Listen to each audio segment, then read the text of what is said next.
Dear students, welcome back to your own class. आज से हम स्टार्ट कर रहे हैं नया चैप्टर बायनोमियल थ्योरम। हेडिंग डालिए बायनोमियल थ्योरम। हिंदी मीडियम वाले क्या लिखेंगे इसको? द्विपद प्रमेय। ठीक है, द्विपद प्रमेय।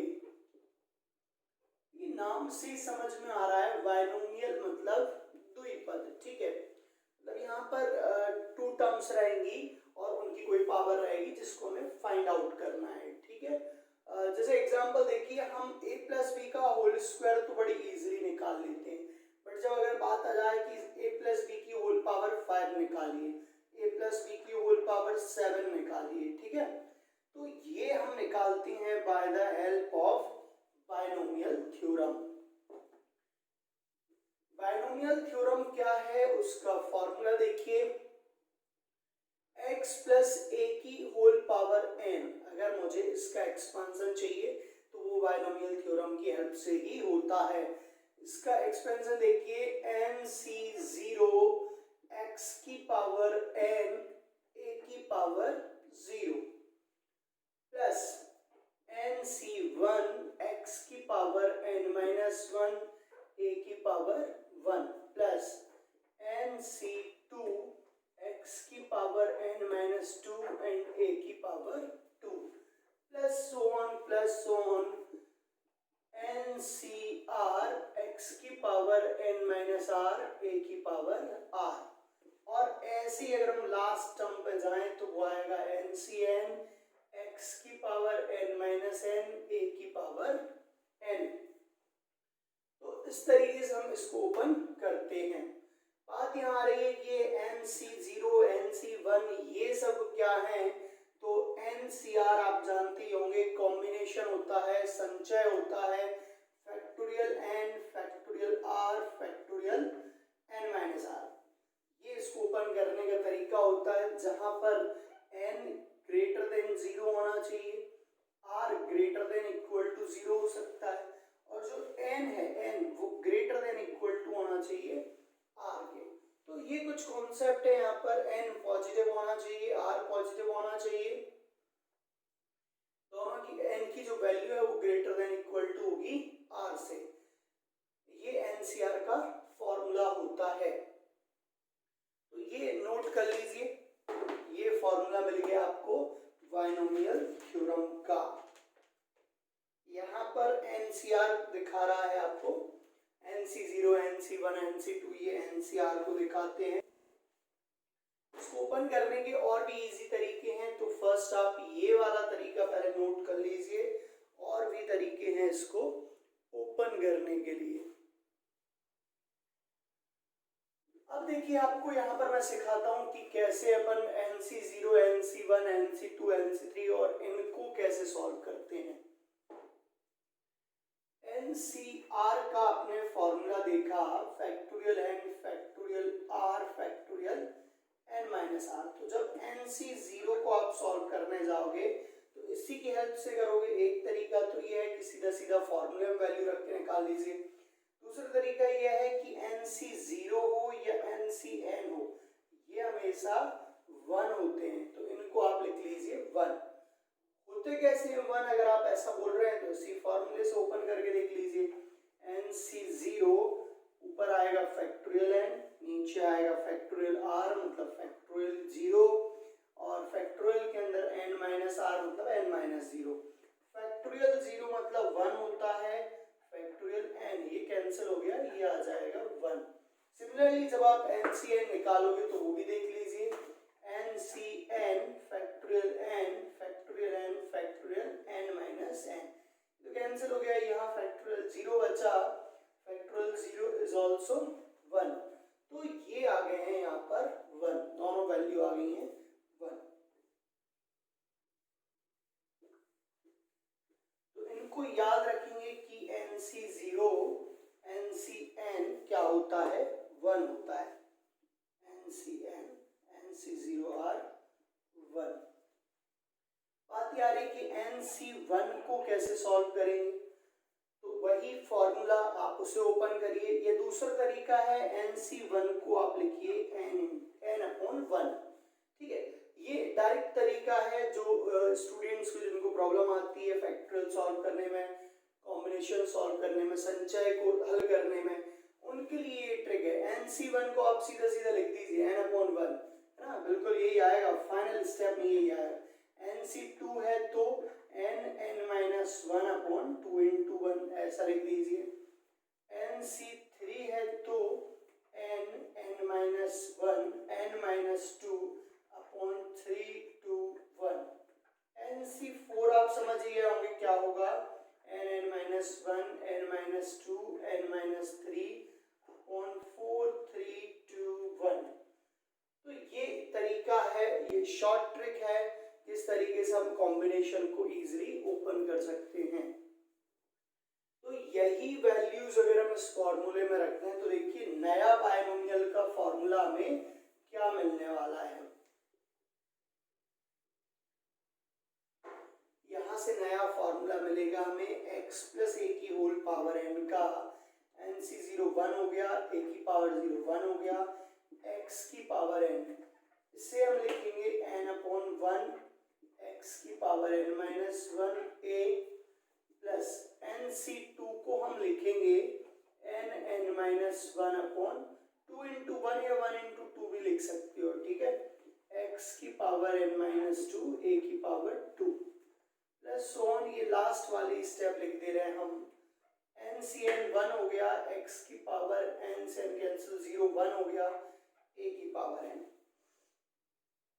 तो ये डायरेक्टली नया फॉर्मूला बन गया है बायनोमियल थ्योरम का।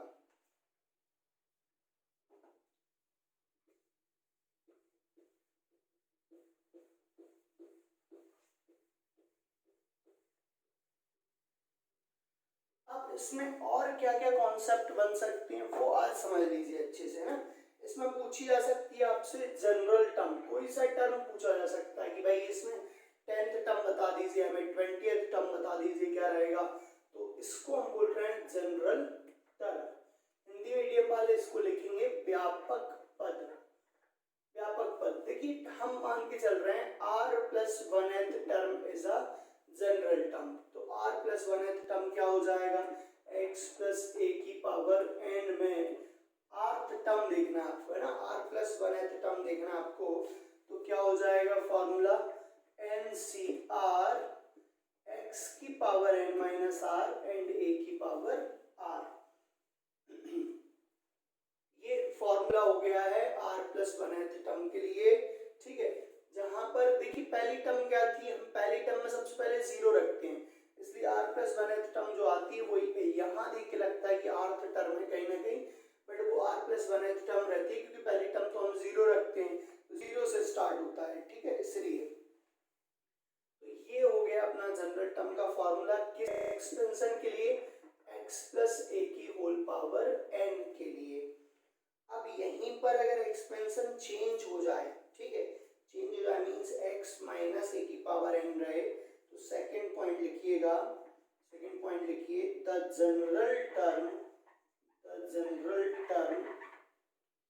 इन द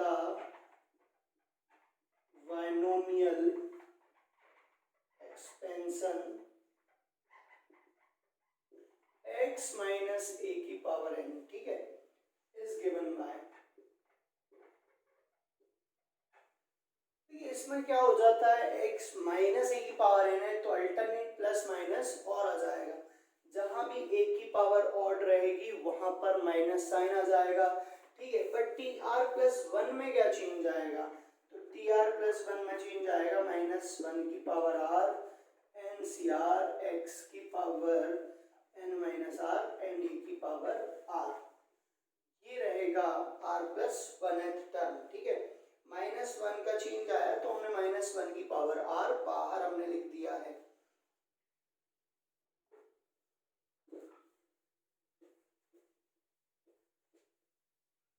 तो व्यापक पद ही देख रहे हैं अभी हम, ना जनरल टर्म ही देख रहे हैं। नंबर 3 देखिएगा पॉइंट, जनरल टर्म का नंबर 3 पॉइंट दिख रहे हैं, general term in the binomial expansion plus x की पावर n हो जाए इज गिवन बाय, अब x प्लस a की पावर n चल रहा है हमारा, है ना, इसको लेके हम कंपेयर कर रहे हैं। इसमें r प्लस वन टर्म क्या होता है, n सी आर x की power n minus R a की पावर n r। बट अगर x की जगह हो रहा है इसमें 1 और a की जगह हो रहा है x, तो x की जगह 1 हो जाएगा तो ये पूरा 1, r प्लस वन क्या आ जाएगा, n सी आर 1 की पावर कुछ भी 1, तो यहाँ a की जगह आएगा x की पावर r, तो इतना सा बचेगा, है ना। ये तो आपको बस समझाने के लिए लिखा है। तो जब एक्सपेंशन आपकी ये हो, जब एक्सपेंशन ये हो 1 प्लस एक्स की पावर n, तो r प्लस वन टर्म क्या होगा, जनरल टर्म क्या होगा, n सी आर एक्स की पावर r। ठीक है, तो ये बार बार हम अलग अलग बनाने की जरूरत नहीं है, मैं आपको सिखा रहा हूँ, आप बना सकते हैं। ठीक है, आप एक याद रखिए x प्लस ए की होल पावर n का, और बाकी उससे आप बना सकते हैं। अब इसमें भी अगर आ जाए 1 माइनस आ जाए,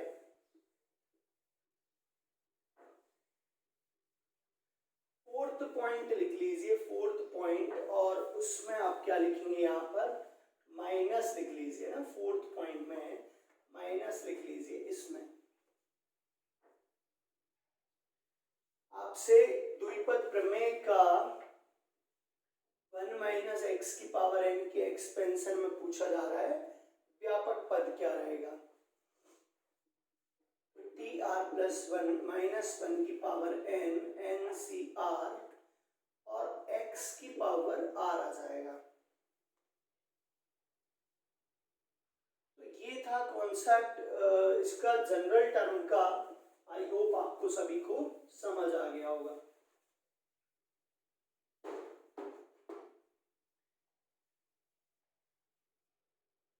अब बात करते हैं हम और थोड़े से बेसिक पॉइंट्स पर। हेडिंग डालिएगा, नोट पॉइंट लिखिए, नोट पॉइंट। एनसीआर एनपीआर से रिलेटेड है तो आपको पता होना चाहिए, जो कि मैंने अभी आपको बताया कि एनसीआर और NCN minus R both are equal, है ना। ये आप स्टार लगा के लिख लीजिए, NCR and NCN minus R both are equal. कैसे इक्वल होते हैं भाई, एनसीआर का फॉर्मूला होता है factorial N factorial R factorial N minus R. तो जब यहाँ एनसीएन माइनस आर रहेगा तो भी फॉर्मूला आप देखेंगे तो फैक्टोरियल एन ऊपर दे ही रहेगा, यहाँ पर आर की जगह आ जाएगा फैक्टोरियल एन माइनस आर, और यहाँ सॉल्व करने पर आएगा फैक्टोरियल आर। तो both are equal, right. Example के लिए आप समझिए कि जैसे 6c4 है और 6c2 है, तो दोनों इक्वल है ना, दोनों इक्वल है। मींस लास्ट से जो सेकंड टर्म है या स्टार्टिंग से जो सेकंड टर्म है, सॉरी, है ना, आप डिफरेंस देखिए, ये देखिए एनसीआर और एनसीएन माइनस आर आएगा, डिफरेंस इक्वल आ रहा है, then both are equal. Okay, 6c4 और 6c मींस आप ऐसे समझिए कि अगर ऐसा लिखा हुआ है 8c6 लिखा हुआ है, 8c6 है ना, तो आप इसे ऐसा लिख सकते हो 8c8 माइनस 6, और इसे आप लिख सकते हैं 8c2। मींस 8c6 को आप लिख सकते हैं 8c2 by the help of this property, है ना। तो आपको याद रहेगी ये वाली property. Again NC0 and NCN both are equal, दोनों की वैल्यू क्या होती है, 1 होती है, 1। तो नोट करते चलिएगा। और most one of most IMP property, again एक और देखिए,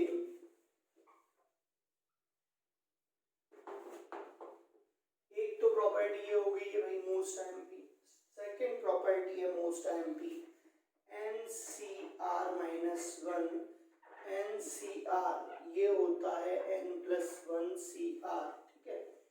most IMP property NCR minus 1 NCR n+1CR, ठीक है। तो इन प्रॉपर्टीज की जरूरत पड़ेगी क्वेश्चंस में, जहां जरूरत पड़ेगी वहीं हम क्लियर कर लेंगे इनको। कुछ और जरूरत यहाँ पर अपन को पड़ रही है वो लिखेंगे हम, कुछ प्रॉपर्टीज लिख लेते हैं।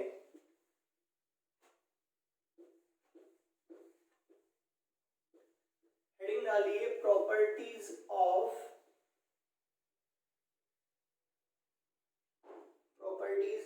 द बाइनोमियल कोफिशिएंट्स,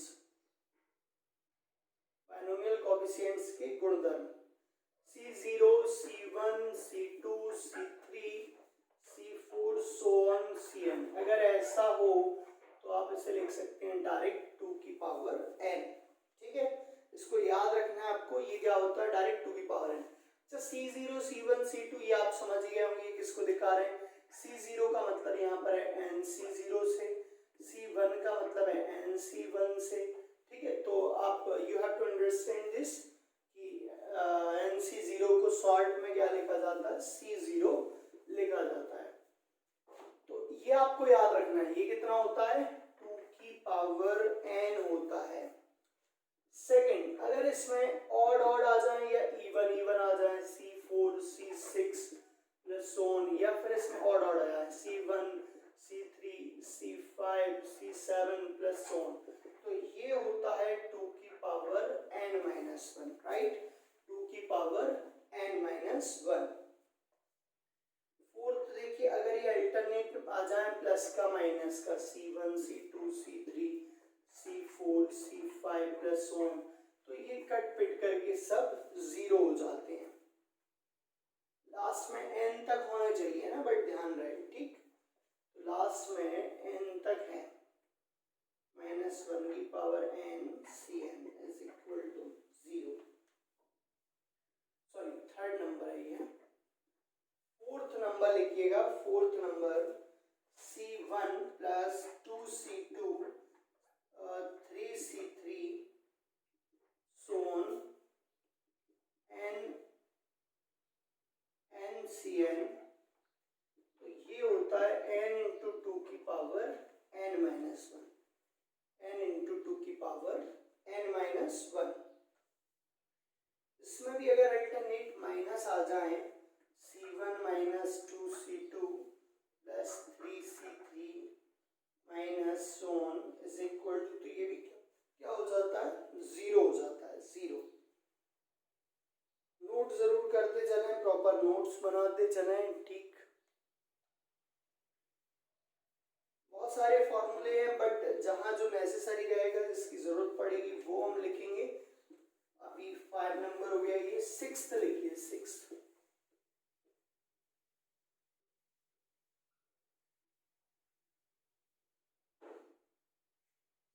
नंबर लिखिए C0 का स्क्वायर, C1 का स्क्वायर, C2 का स्क्वायर, सो ऑन Cn का स्क्वायर, ये होता है factorial 2n upon factorial n का whole square, factorial 2n upon factorial n का होल स्क्वायर। तो ये आपको याद रखनी है, ये सारे फॉर्मूले। अब हम बात करते हैं अगले कॉन्सेप्ट पर, आ जाते हैं मिडिल टर्म पर, आ जाते हैं। हेडिंग डालिए मिडिल टर्म। ये जो एक्सपेंशन है बाइनोमियल थ्योरम का, इसमें अगर आपसे पूछ ली जाए मिडिल टर्म, ठीक है, तो क्या बताएंगे हम उस केस में। इसलिए हेडिंग डालिए middle term of binomial expansion. अब यहाँ पर पहला लिखिए, सबसे पहले लिखिए if n is even, if n is even then middle term in the expansion of x plus a की power n will be n plus 2 upon 2th term।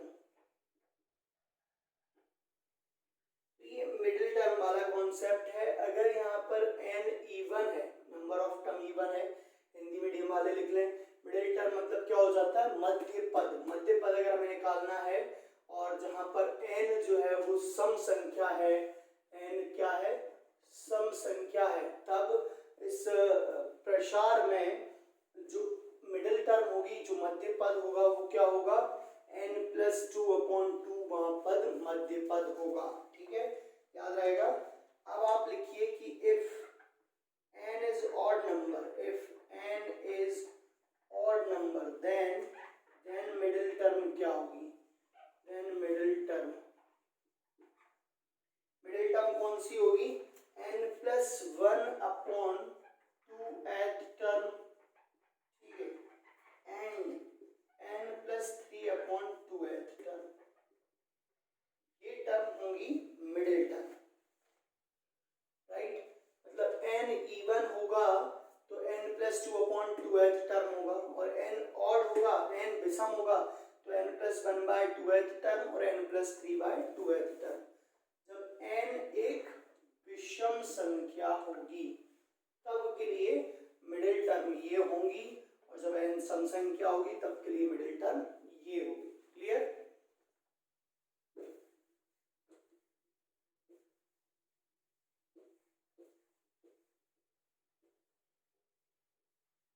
तो आज कॉन्सेप्ट को हमने प्रायोरिटी में रखा है। कॉन्सेप्ट एक बार क्लियर हो जाए, चैप्टर छोटा सा ही है, तो बस फिर एक ही काम रह जाएगा कि क्वेश्चंस प्रैक्टिस करना है अपन को ज्यादा से ज्यादा।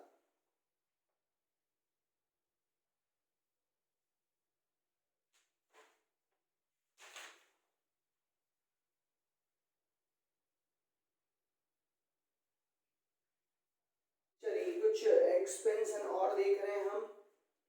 लाइक लिखिए 1 plus x की होल पावर n आ जाए तो क्या होगा।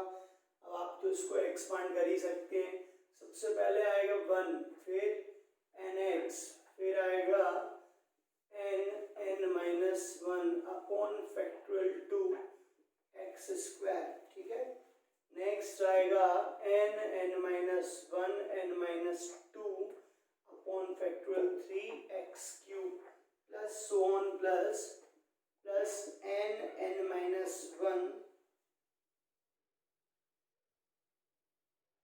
n-r plus 1 upon factorial r x की power r plus so on. ये कहाँ तक जा रहा है, इनफाइनाइट तक जा रहा है, इनफाइनाइट तक, ठीक है। और ये आपको दिख रहा है, ये हो जाएगा अपना इसमें आर्थ टर्म हो जाएगा। चाहे तो लिख सकते हैं आप अलग से भी। जनरल टर्म क्या हो जाएगा अपना n-1 n-2 n-3 so on n-r plus 1 upon r factorial r x की पावर r। और इसमें क्या देख सकते हैं अपन, और देख सकते हैं यहाँ पर अगर mod x की वैल्यू जो है वो लेस देन 1 होनी चाहिए, उस केस के लिए यहाँ पर ये फॉर्मूला एप्लीकेबल है। नेक्स्ट आप इसमें देखेंगे, नेक्स्ट अगर यहाँ माइनस लग जाए 1 माइनस एक्स की पावर n तो क्या होगा, 1 माइनस एक्स की पावर n लग जाए,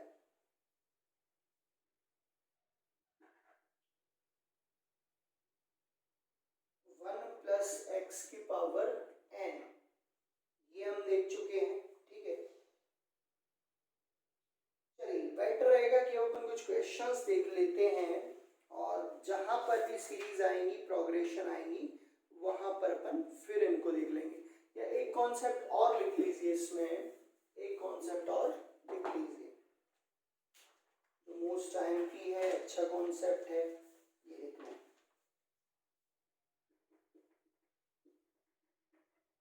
number of terms in expansion of x plus y plus z की पावर n। अगर आपसे बोला जाए, यहाँ पर देखिए बाइनोमियल थ्योरम पढ़ रहे हैं, फिर भी अगर यहाँ 3 नंबर्स का सम का होल पावर n है और उसमें पूछा जा रहा है कि टोटल टर्म्स कितनी है इस एक्सपेंशन में, तो वो इस फॉर्मूले से बताएंगे हम n+1 n+2 अपॉन 2। इस फॉर्मूले की हेल्प से हम यहाँ पर बताएंगे कि टोटल नंबर ऑफ टर्म्स कितनी है। क्लियर है, तो नोट कर लीजिएगा इसको। तो अब हमने क्वेश्चन लिया है कि फोर्थ टर्म बताना है हमें इस एक्सपेंशन में क्या होगी। कौन सी टर्म बताना है भाई, फोर्थ टर्म, ठीक है। तो हमें तो पता है फॉर्मूला कौन सा होता है, कौन सी टर्म कैसे निकालते हैं। 1th टर्म का बता मैं फॉर्मूला क्या होता है इस केस में। T R plus 1th term का फॉर्मूला क्या होता है भाई, एन सी आर एक्स की power N minus R and A की पावर आर। अब जैसे आपको फोर्थ टर्म चाहिए, मतलब आर की जगह हम क्या रखेंगे इसमें 3 रखेंगे, तो टी फोर्थ मिलेगा, राइट। और एन तो आपको दिख ही रहा होगा, एन कितना है इसमें, एन है 10, तो टी यहां से आएगा 10C3, राइट। 10C3 क्यों आ रहा है, आपको आ रहा है समझ में। R plus 1th term fourth term के लिए आर की वैल्यू हमने 3 रखी है, एक्स की पावर 10 माइनस 3 एंड ए की पावर 3। 10C3 एक्स की पावर हो जाएगा 7 एंड ए की पावर 3।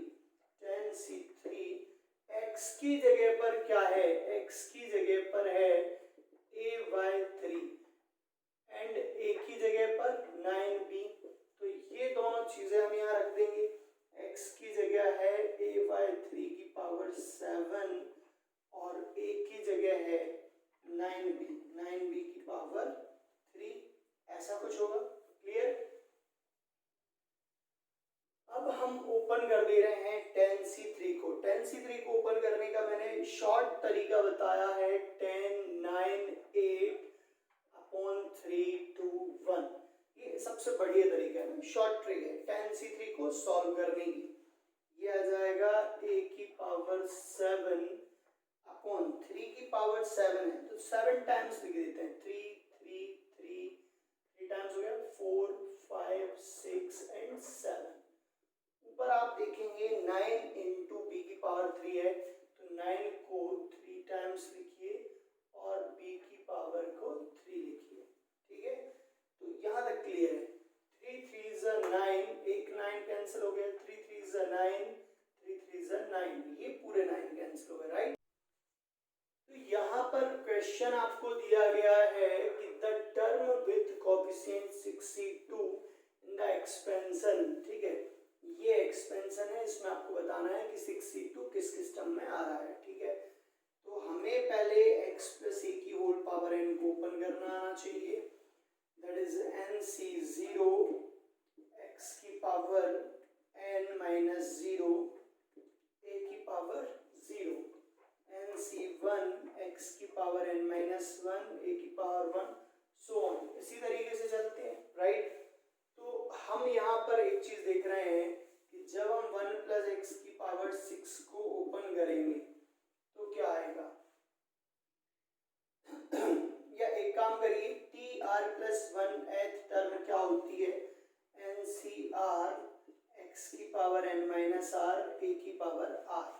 आपको क्या चाहिए, एन तो चलिए हो गया 6 है ना, एन तो हो गया इसमें 6, आर की वैल्यू क्या चाहिए 62 या फिर 64, बोथ आर इक्वल, तो ये कब मिलेंगी, 62 के लिए क्या चाहिए, टी थर्ड होना चाहिए ना, टी थर्ड जब होगा तो हमें मिलेगा 62 एंड जब टी फिफ्थ होगा तो मिलेगा C64, ओके। तो मींस थर्ड और फिफ्थ टर्म में यहाँ पर रहेगा 62 कोएफिशिएंट्स, 64 रहेगा but 64 is also 62, both are equal, as you know very well NCR is equal to NC n minus R, इसके बेसिस पर दोनों इक्वल होते हैं, तो आपका आंसर हो गया थर्ड एंड फिफ्थ टर्म जो है 6C2 को यहाँ पर है, उसमें कोएफिशिएंट है।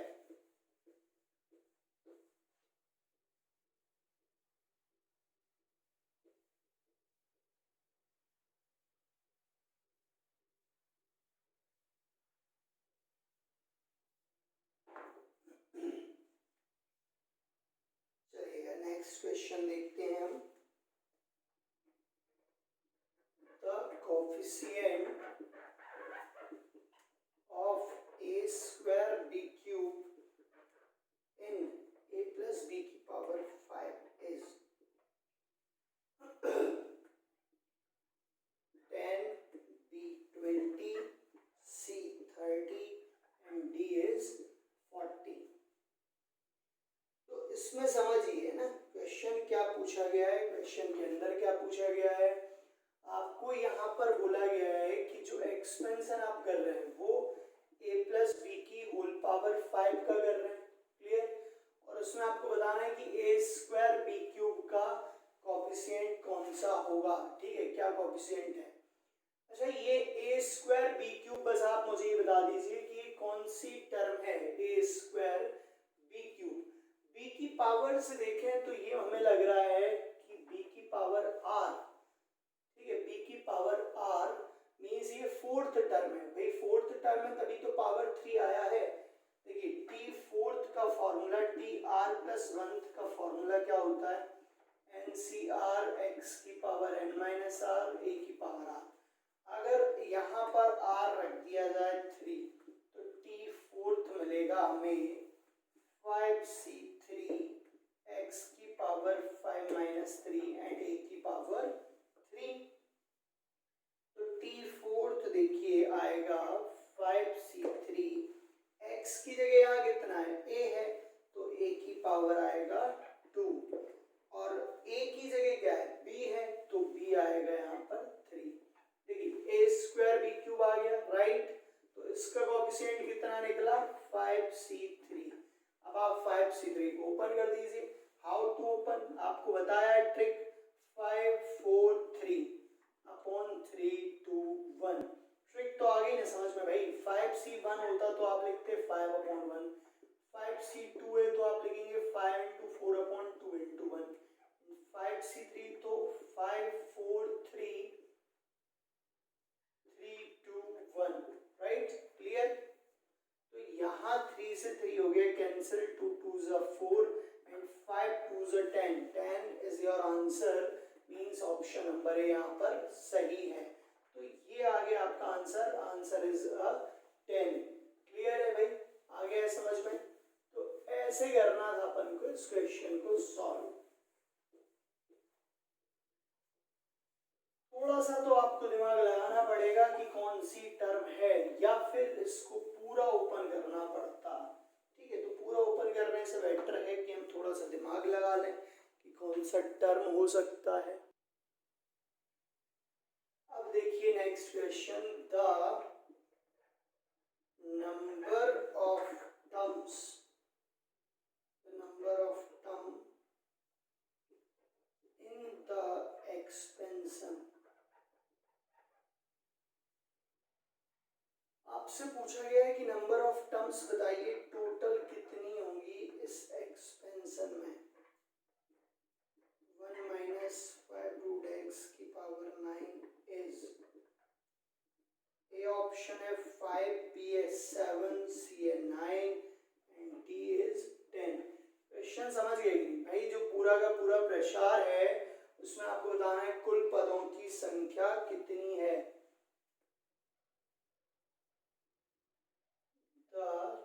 Number of terms in x plus a की पावर 100 x minus a की power 100 after solving the expansion is a 202, b 51, c 101, d none of these।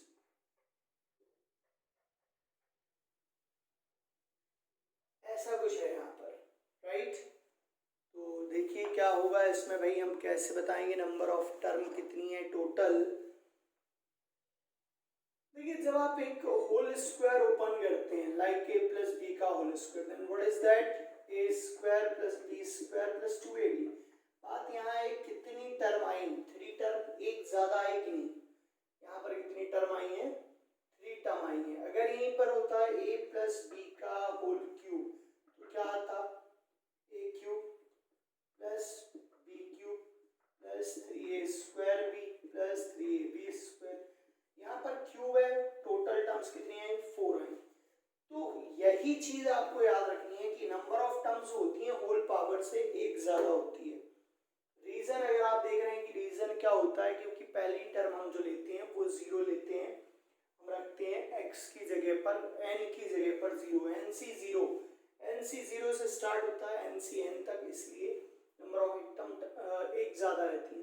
Means इसमें 9 दिख रहा होल पावर, टोटल टर्म्स होंगे 10, यहाँ पर भी टोटल टर्म्स होंगे 10, बट इसमें माइनस है यहाँ और इसमें प्लस है, तो आधी टर्म कैंसिल हो जाएंगी, 5 इसकी कैंसिल हो जाएंगी जो 10 टर्म्स थी, तो टोटल टर्म्स कितनी बचेंगी, 5 बचेंगी। तो आपको यहाँ पर लॉजिक ही लगाना है, सॉल्व करना ही नहीं है, पेन चलाना ही नहीं है, मतलब आंसर कितना हो गया 5। सिमिलरली आप इस क्वेश्चन में भी गेस कर सकते हैं, यहाँ 100 लिखा और पावर, मतलब इसमें टर्म हो गई 101, राइट, इसमें भी 101 टर्म हो गई, ओके। ऐसे टोटल कितनी होने वाली थी, टोटल होने वाली थी 202, बट आधी टर्म तो इसमें कैंसिल ही हो जाएंगी, आधी टर्म है ना, तो आधी टर्म इसकी और आधी टर्म इसकी कैंसिल हो गई, तो 50 कैंसिल हो जाएंगी, 51 टर्म्स बचेंगी यहाँ पर, है ना, 51 टर्म्स, 101 है ना, तो 50 कैंसिल होगी, तो 51 टर्म्स यहाँ पर बचेंगी। तो ये आ गया इसका आंसर, ये हो गए आपके दोनों क्वेश्चन सॉल्व, जिसमें हमें बताना था ओनली नंबर ऑफ टर्म्स जो कि एक्सपेंशन के बाद रिमेनिंग बच रही हैं, ठीक है, वो बस आपको यहाँ पर बताना था। दैट इज क्लियर, इसका आंसर आपका आ गया है।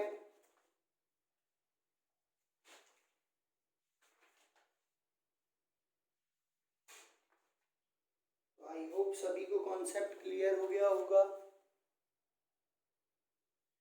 तो फिर हमने एक क्वेश्चन और लिया है जो थोड़ा सा डिफरेंट है, बट ठीक है, स्टार लगा लीजिए इस पर, 1/5 into 8 plus 1/8 into 11 plus so on plus 1/3n minus 1 3n plus 2।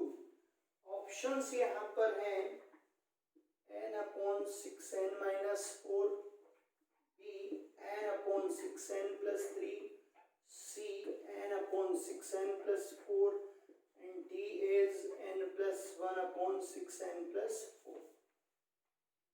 These are some options, इसमें हमें वैल्यू यहाँ पर फाइंड करनी है, ठीक है। सो देखिए कैसे करेंगे इस क्वेश्चन को सॉल्व। यहाँ पर समझिए हम पार्शियल फ्रैक्शन की हेल्प लेंगे। पार्शियल फ्रैक्शन क्या होता था कि अगर ऊपर 1 है और नीचे 2 फैक्टर है, तो इसे हम ऐसा लिख सकते हैं 1/2 minus 1 1/1 minus 1/2। मीन्स मेरा कहने का मतलब ये है कि 1/2 into 5 है, तो इन दोनों का डिफरेंस निकालिए 5 minus 2, और यहाँ लिखेंगे 1/2 माइनस का 1/5, ये आ गया है 3, 1/3 1/2 माइनस 1/5, ऐसा लिख सकते हैं। आप सॉल्व करेंगे यही आएगा। 5 into 8, इसको हम लिखेंगे 1/3 1/5 माइनस 1/8। तो सभी टर्म को हम ऐसे ही लिखेंगे, और इसकी हेल्प यही होता है यहाँ पर पार्शियल फ्रैक्शन। तो देखिए मैं इनकी हेल्प से 1/3 यहाँ भी आएगा, 1/3 यहाँ भी आएगा, 1/3 पूरी टर्म्स में आएगा, तो 1/3 तो हमने लिया कॉमन, इसे हम लिख सकते हैं 1/2 माइनस 1/5, इसे 1/5 माइनस 1/8 कॉमन लेने के बाद, right, 1/8 minus 1/11 plus so on plus 1/3n minus 1 3n plus 2। अब इसमें क्या होता है कि सेकंड टर्म कैंसिल हो गई, थर्ड टर्म कैंसिल हो गई, सारी टर्म्स कैंसिल हो जाती हैं, बस बचती हैं फर्स्ट एंड लास्ट टर्म। तो यहाँ से जो टर्म्स रिमेनिंग बचेंगी वो कौन कौन सी बचेंगी, first term and last term, right. तो ये टर्म्स बस यहाँ पर बच गई हैं। क्वेश्चन को रफ कर रहे हैं हम, इसको भी रफ कर देते हैं और समझिए क्या बचा लास्ट में। ऑप्शंस को रहने दे रहे, 1/3 एलसीएम लीजिए, एलसीएम आ गया, दोनों ही आएंगे 2 3n प्लस 2, इसका इधर मल्टीप्लाई, इसका इधर मल्टीप्लाई, 3n प्लस 2 माइनस का 2, ये तो हो गया भाई कैंसिल, हो गया कि नहीं। 1/3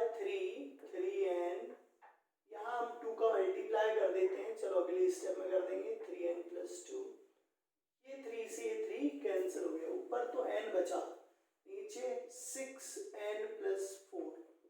देख लीजिए which option is correct. Option यहाँ पर आ गया अपना सी वाला, सी ऑप्शन यहाँ पर बिल्कुल सही है। तो C is your answer from here. ऐसे करना था आपको क्वेश्चन सॉल्व, है ना। एक बार और मैं आपको ये पार्शियल फ्रैक्शन की ट्रिक बता देता हूँ, शॉर्ट ट्रिक जो यहाँ पर अप्लाई हुई है। हमेशा ध्यान रखिए, अगर ऊपर 1 है और नीचे 2 फैक्टर है ना, नीचे 2 फैक्टर है, राइट। तो ये ट्रिक होती है, इसको हम लिखेंगे फर्स्ट फैक्टर, इसको सेकंड फैक्टर। पार्शियल फ्रैक्शन की शॉर्ट ट्रिक होती है, इसे हम डायरेक्टली लिख सकते हैं second minus first, 1/1 minus 1/2। Means यहाँ पर क्या आएगा, 1/2 minus first, x + 2 minus x minus 1, 1/1 minus 1/2। Clear. तो ये x तो कैंसिल हो जाता है।